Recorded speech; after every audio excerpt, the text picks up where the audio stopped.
Which was harder for Abraham to sacrifice? Ishmael, his only son who was almost offered before Isaac's birth? Or Isaac, his second son who was almost sacrificed? That's a deep and nuanced question, and the answer can vary depending on religious tradition, interpretation, and emotional perspective.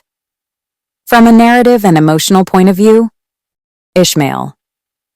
In Islamic tradition, many scholars and believers hold that it was Ishmael who was to be sacrificed, not Isaac.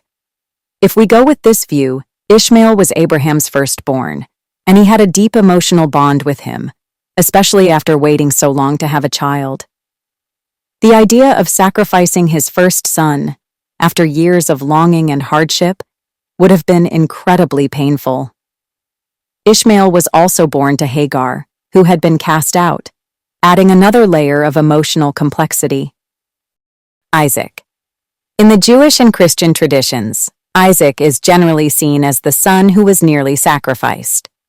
Isaac was the child of promise, born miraculously to Sarah and Abraham in their old age. The idea of sacrificing this promised child, through whom God had said Abraham's lineage would continue, adds intense psychological and theological tension. So, which was harder? Arguably, sacrificing Ishmael would have been a deeply emotional challenge because he was Abraham's first child, born through much struggle, and because Abraham had to send him away earlier, Genesis 21, an act that already caused Abraham great distress. On the other hand, if Isaac was the one, then the difficulty would stem from the fact that he was the son of divine promise, born miraculously to Sarah. Zechariah 12 verse 10 reads, "And I will pour upon the house of David, and upon the inhabitants of Jerusalem, the spirit of grace and of supplications. And they shall look upon me whom they have pierced, and they shall mourn for him, as one mourneth for his only son, and shall be in bitterness for him, as one that is in bitterness for his firstborn." Through an Islamic lens, let's explore Zechariah 12 verse 10, where the only and firstborn may refer to Ishmael, Abraham's intended sacrifice, causing him immense sorrow, and link this to Surah 2 verse 91 concerning the slaying of God's prophets.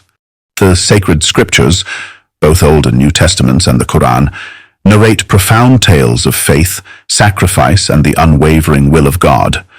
Among these, the narrative of Abraham's readiness to sacrifice his son stands as a paramount example of submission.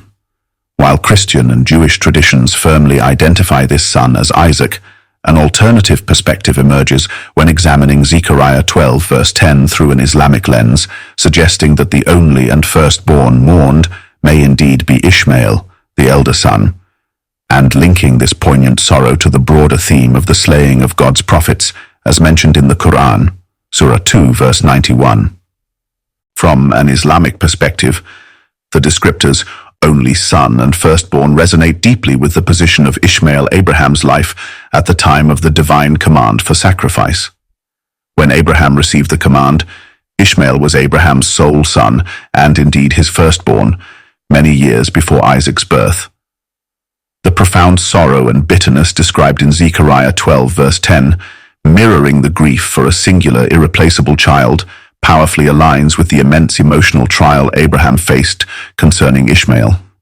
The narrative in the Qur'an, Surah Al-Safat 37 verses 102 to 107, speaks of Abraham's vision and Ishmael's courageous acceptance of his father's duty, culminating not in a literal sacrifice, but in God substituting a great ram. This pivotal moment underscores the depth of the trial and the immense love and trust between father and son. The weight of Abraham's potential loss, had the sacrifice been carried out, would have been unimaginable. The idea that Abraham was prepared to sacrifice his only son at that time, his beloved firstborn, resonates profoundly with the language used in Zechariah. This interpretation posits that the grief envisioned in the prophecy is a reflection of this profound historical and emotional reality. The piercing and the murder of prophets, Surah 2 verse 91. The anguish described in Zechariah 12 verse 10, "And they shall look upon me whom they have pierced," invites a profound contemplation within an Islamic worldview. While God in Islam is utterly transcendent, beyond physical form or suffering, The concept of piercing can be understood metaphorically. In the Qur'an, this metaphor aligns with the condemnation of those who have murdered God's prophets, symbolically equating the rejection and killing of his messengers with an insult to God himself. Surah 2 verse 91 addresses this rebellion. And when it is said to them, "Believe in what Allah has revealed," they say, "We believe only in what was revealed to us." And they disbelieve in what came after it, while it is the truth confirming what is with them. Say, "Then why did you kill the prophets of Allah before, if you were indeed believers?" Here, the Qur'an rebukes the Israelites for killing the prophets, equating such acts with a direct affront to God himself.